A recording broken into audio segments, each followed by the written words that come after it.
La dernière fois où nous nous sommes rencontrés au sein de ce grand site, c'était à la Marbrière, sur la Sainte-Victoire, lieu d'arrachement violent où mon passage se traduisait au travers d'empreintes virtuelles et géologiques. Je peux citer à ce sujet Giuseppe Pennone.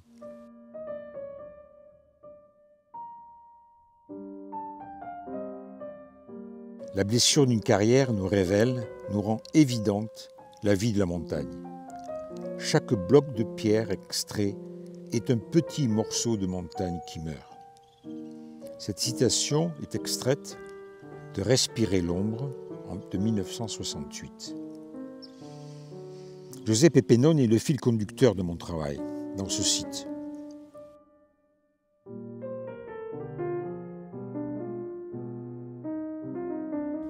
Aujourd'hui, si je marche encore sur la Sainte-Victoire, je me suis un peu sédentarisé au sein de cette campagne aixoise.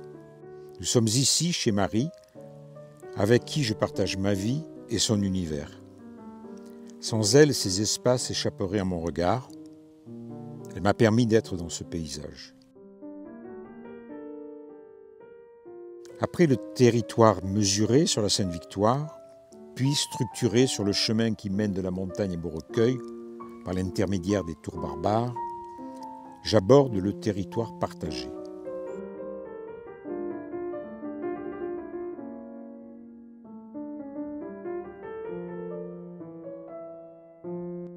La terre rouge retrouvée au pied des arbres, argile dépositaire de traces animales par le frottage des sangliers et des chevreuils.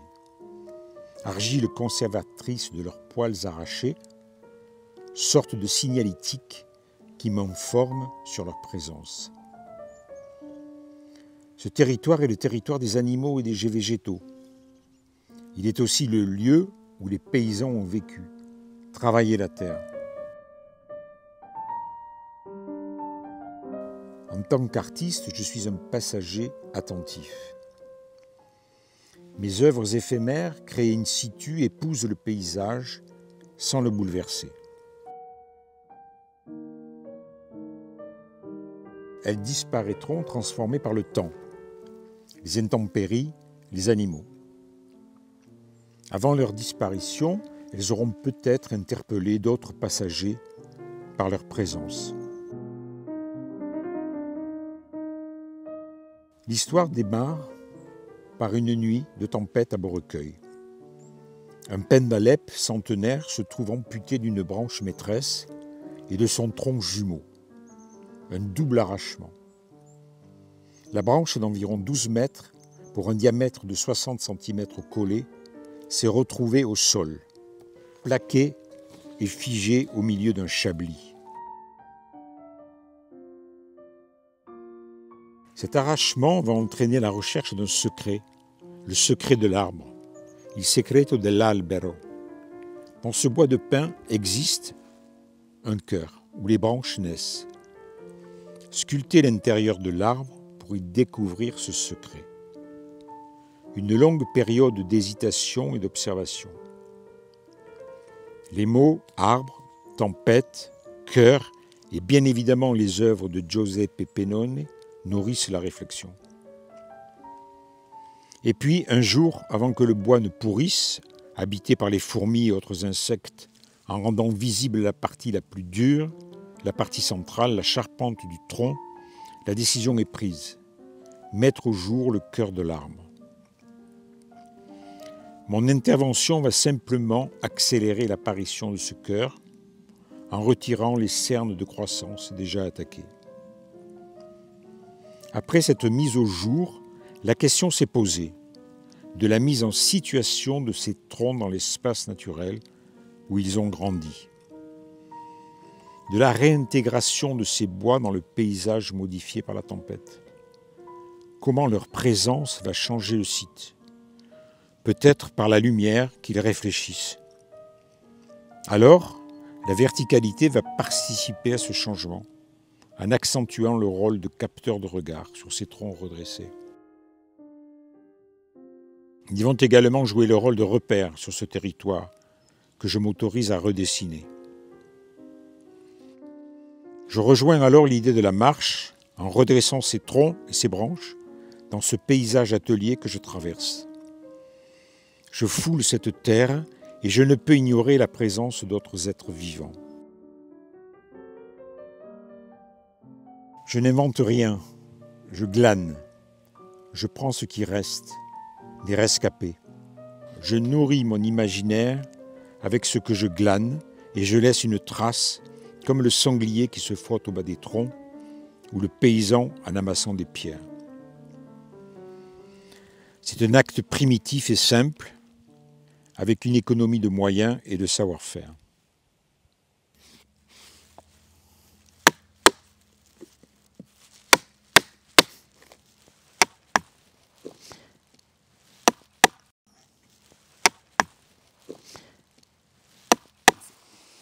Ça, c'est un pin donc, qui est tombé, qui a été tronçonné, et là on voit apparaître le cœur de l'arbre. La partie centrale de l'arbre et originelle de l'arbre, qui est la plus dure et qui est la partie morte.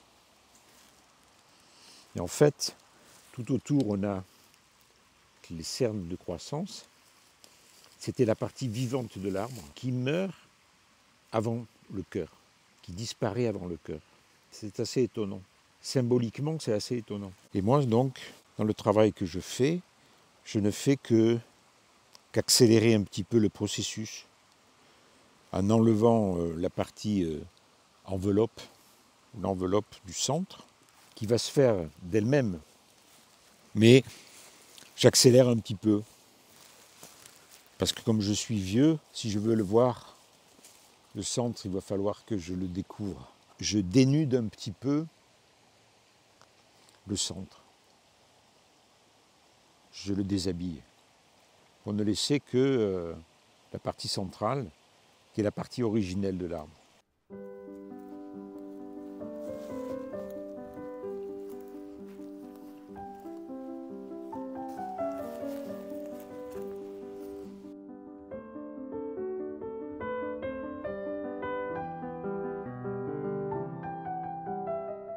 Après, j'essaye de le mettre en scène pour qu'on le voie, du moins pour qu'il se voie. C'est pas pour que nous le voyions, mais pour que la lumière est prise, est davantage prise sur lui. Et en le redressant, on a plus d'espace et on a plus de lumière qui va le mettre en évidence. Et de ce fait, en redressant aussi les troncs, je rejoins mon idée de la marche.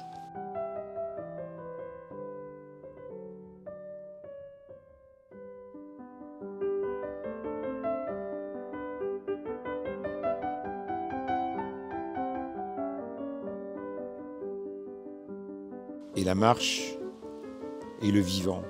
Un mort, il est gisant. Hein? Si on veut symboliser la mort, je pense que c'est l'horizontalité. Et le vivant est symbolisé par la verticalité. C'est un domaine assez délicat, la verticalité. D'autant que c'est quand même quelque chose qui est propre à l'homme en tant qu'animal, mais les végétaux, eux, sont droits la plupart du temps. Quand ils sont vivants, ils cherchent la lumière, et pour trouver la lumière, ils poussent en hauteur, vers le ciel. Et alors là, c'est là où il faut faire attention, de ne pas tomber dans le panthéisme, et dans la spiritualité du café du commerce. C'est lié aussi à la spiritualité, quand même. On ne peut pas l'ignorer non plus. On ne peut pas ignorer ça. Alors je vais citer Bachelard, mais bon. Chez Bachelard aussi, c'est très important. Bon, lui, il identifie la verticalité à la maison, c'est-à-dire de la cave au grenier. Et la cave étant la partie sombre, forcément. On s'élève vers le grenier, donc effectivement, il y a un mouvement de bas en haut. Et ce mouvement de bas en haut, ben, il est l'image qui le représente le mieux, c'est la verticalité, quoi. Donc il y a un aspect aussi spirituel. Je ne dis pas sacré, hein. Je dis spirituel.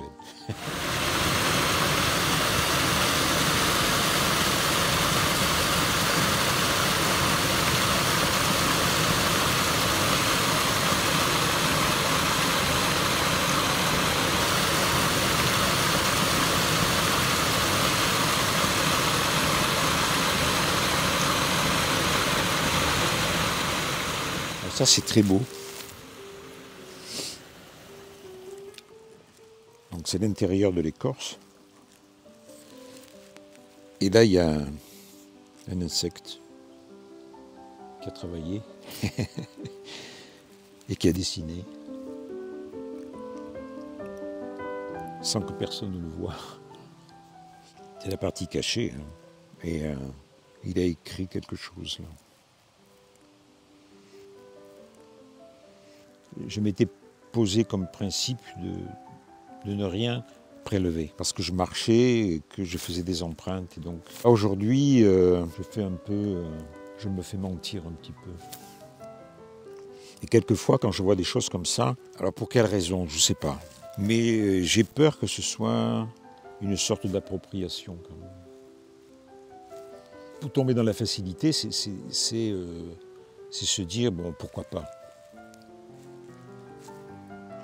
Parce que ça, comme ça, je l'amène à la maison, un peu comme un trophée, et je le montre à Marie, et on en parle, on est heureux de le voir, de le montrer aussi.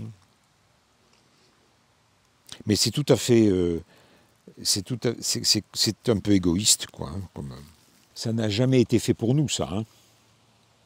Non. D'ailleurs, tout ce qui est là, tout ce qu'on voit, n'est pas fait pour nous. Donc alors, je vais reposer le bout de bois, l'écorce. Peut-être que je viendrai la rechercher. Je ne sais pas.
Mais tout ça, je le dois à un monsieur qui s'appelle donc Giuseppe Pennone,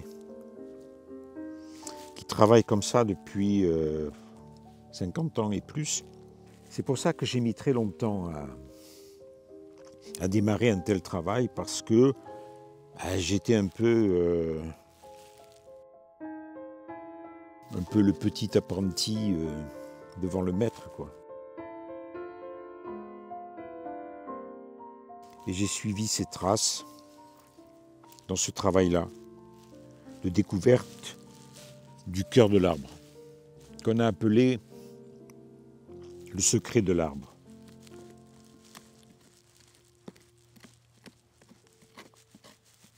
Il a écrit des choses extraordinaires là-dessus.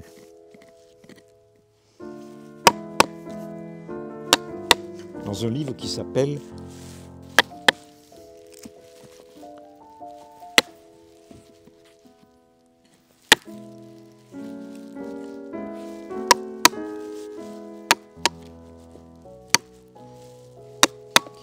Respirer l'ombre.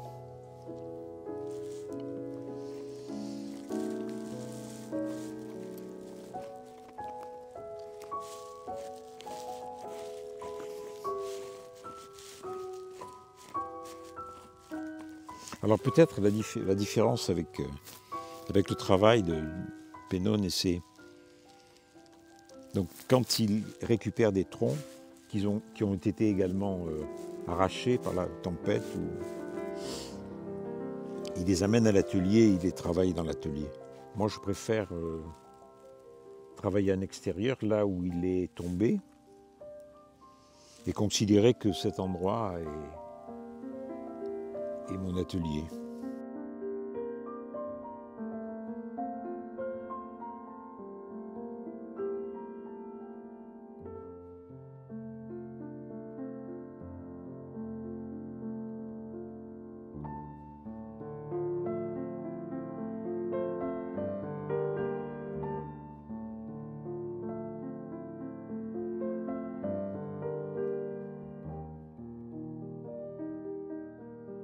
Je crois qu'il faut considérer ça comme une histoire.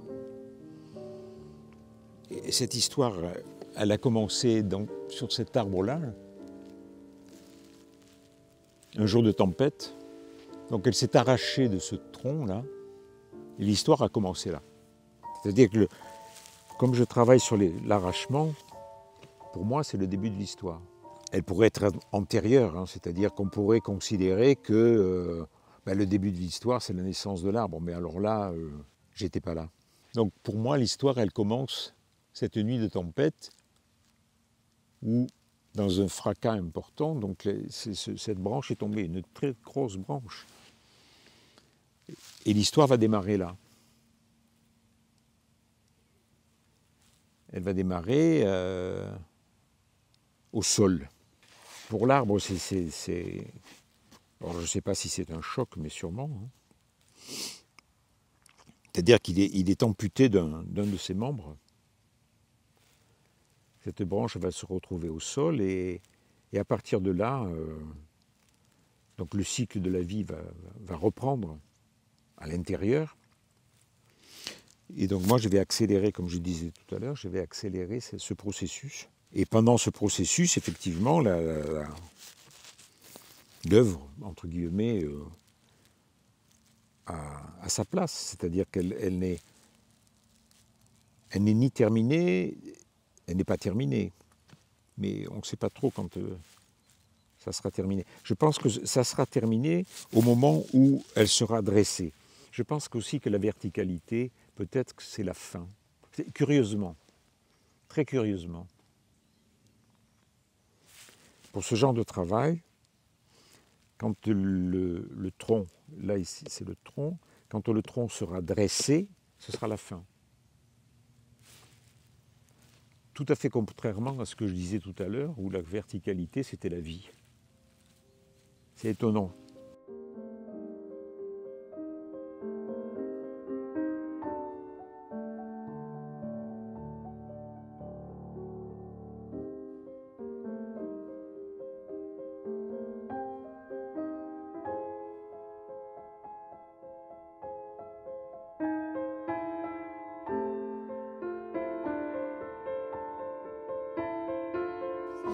Écoute, sincèrement, si Beaubourg ou si Pinault me demande d'exposer à la bourse, je vais lui dire non dans un premier temps, pour le faire un peu patienter, mais je crois que je dirais oui au bout d'un moment. En fait, je crois qu'une œuvre, elle est terminée quand elle est montrée. Et le fait de la montrer fait partie intégrante du travail, à mon avis. Donc c'est vrai que si je pouvais présenter ces œuvres ici, avec des personnes qui puissent venir les voir, il y en a quelques-unes, hein, qu'il y ait des visiteurs, qu'il y ait des regardeurs, quoi.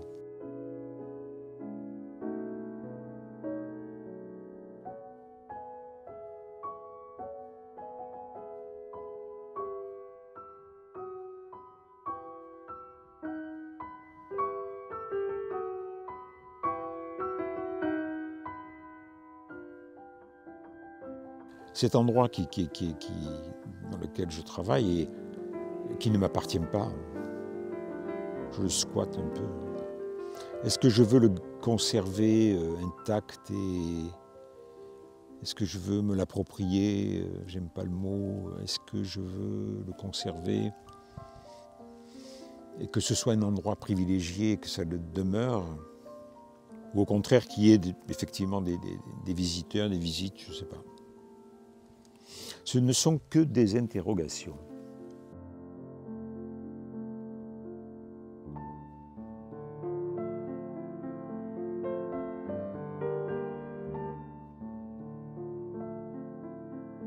Mais ce qui est pour moi aujourd'hui à peu près sûr, c'est qu'une œuvre elle est terminée quand elle est vue et regardée. La mise en scène de l'œuvre participe complètement à sa conception, à sa fabrication. Ça me paraît aujourd'hui, ça me paraît évident aujourd'hui.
Il est quand même assez curieux, ce cœur d'arbre. Donc là aussi, la question se pose, si tu veux. Est-ce que je ne suis qu'un révélateur ou est-ce que j'interviens sur le cœur?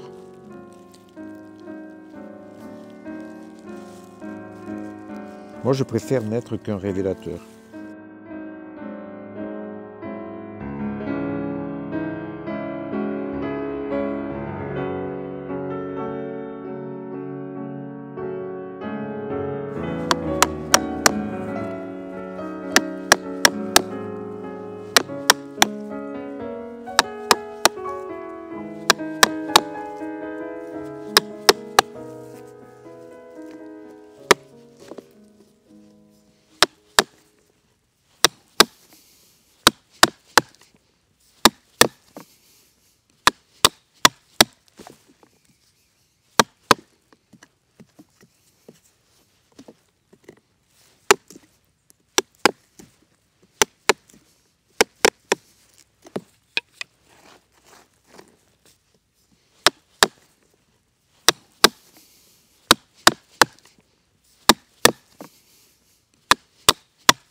La question de savoir, est-ce que le lieu devient l'œuvre aussi? Est-ce qu'on peut dissocier le lieu où elle est installée? Alors aujourd'hui, je dis non. C'est pour ça que déplacer ces œuvres-là pour les mettre dans une salle, c'est enlever un petit peu de son intégrité. L'intégrité de cette œuvre-là, elle existe parce qu'elle est dans un lieu d'abord à proximité de là où elle était, et que ce pierrier participe à l'œuvre. Le pierrier participe à l'œuvre. Et c'est ce que j'appelle donc le territoire partagé, c'est-à-dire que il y a l'arbre, il y a le tronc, il y a la tempête, ça c'est important aussi. Il y a le fait que cette branche ou ce tronc se soit trouvé au sol. Il y a mon intervention, mais qui est infime par rapport à tout ça. Dans ce schéma-là, mon intervention, elle est très courte. Et associer cet amoncellement de pierres avec ce tronc que j'ai travaillé, c'est l'ensemble qui fait l'œuvre. Et c'est ça que j'appelle territoire partagé. Et en plus ici, dans cet espace, je le partage aussi avec d'autres vivants, les végétaux, mais les animaux. Et donc ça, ça me paraît être intéressant. Voilà. C'est ça qui me paraît intéressant. Que cette histoire, elle se prolonge dans le même lieu.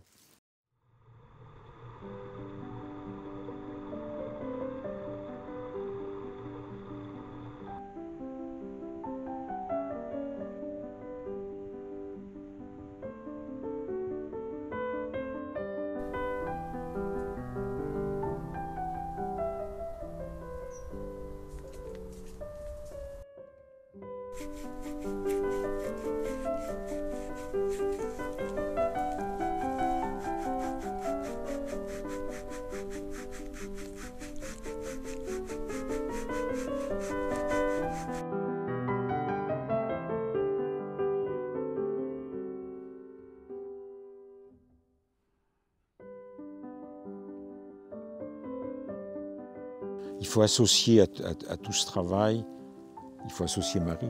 Bon, parce que sans elle, sans l'avoir rencontrée, sans être avec elle, je ne partagerais pas ce lieu. Et mon regard ne se serait jamais posé dans ce paysage et je n'aurais jamais fait ce travail. On doit l'associer à mon travail. Elle n'est pas dissociable. Voilà. En fait c'est même pas qu'on doit l'associer, mais elle n'est pas dissociable du travail que je fais. On parle le même langage avec Marie. Donc il n'y a pas d'effort à faire. Hein. Je la suis dans ce qu'elle est et elle me suit dans ce que je suis. Donc c'est pas mal. Et elle a cette faculté extraordinaire de m'encourager, même si elle ne le dit pas. Je sens que son regard, son attitude, sa présence font que je peux continuer. Et c'est essentiel quand même, parce que c'est un travail difficile à partager avec les autres. Hein. Si j'étais peintre, si j'étais dessinateur, ça serait beaucoup plus simple. Là, faire ce boulot, essayer de le partager avec les autres, ça demande un effort. Ça demande un effort, ça demande d'être quelquefois un peu sûr de soi. Et ce qu'il y a aussi, c'est qu'elle est sans complaisance vis-à-vis de moi et vis-à-vis du travail que je fais. C'est-à-dire qu'il y a une exigence de sa part. Après, elle m'aide un peu, hein, aussi. Hein. Très curieusement, notre regard s'arrête sur les mêmes choses. Quand on a ramené ça ensemble, là, ces bouts de cerisier, et pof, on les a vus ensemble, quoi. Et moi, j'ai hésité un peu, mais elle m'a dit non, on les prend. Donc on les a un peu volés, parce qu'ils avaient été coupés. L'arbre était malade, hein, apparemment. C'est pour ça qu'il a été coupé, je pense. Puis il était vieux, sûrement aussi. Mais il était sûrement destiné à être brûlé. On l'a subtilisé.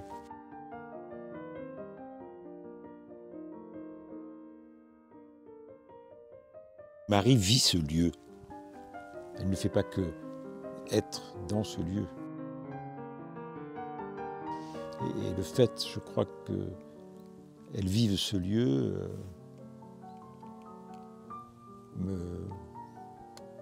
m'incite à le vivre aussi et à le partager.